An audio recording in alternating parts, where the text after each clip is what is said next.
Soprod et la RTI vous présentent, en partenariat avec le 179, conseiller client de la CIE, 2 minutes pour comprendre.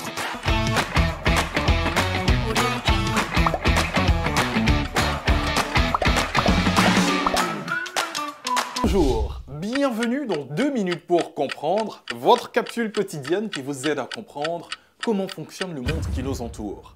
Aujourd'hui, je vais vous parler de Dakar.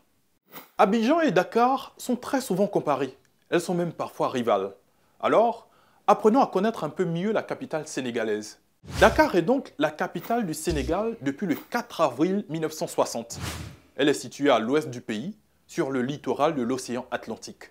Dakar compte environ 1 56 000 habitants, les Dakarois, et 80% des activités économiques du pays. L'agglomération, autrement dit la région de Dakar, rassemble quant à elle plus de 3 252 000 habitants. Des objets montrent que l'homme est présent dans la presqu'île parce que Dakar est une presqu'île depuis la période paléolithique, la première et la plus longue période de la préhistoire.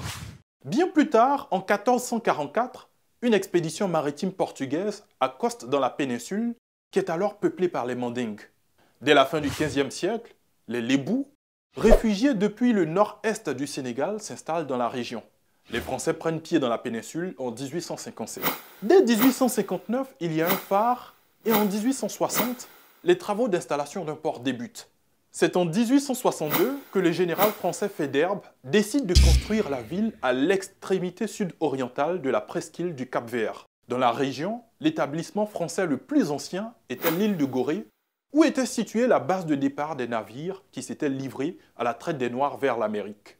La ville prend rapidement de l'importance et la position stratégique de Dakar fait qu'au début de la Seconde Guerre mondiale, les 23-25 septembre 1940, le général de Gaulle, aidé par une escadre britannique, tente vainement de s'emparer de la ville qui est défendue par les forces françaises fidèles au gouvernement légal du maréchal Pétain.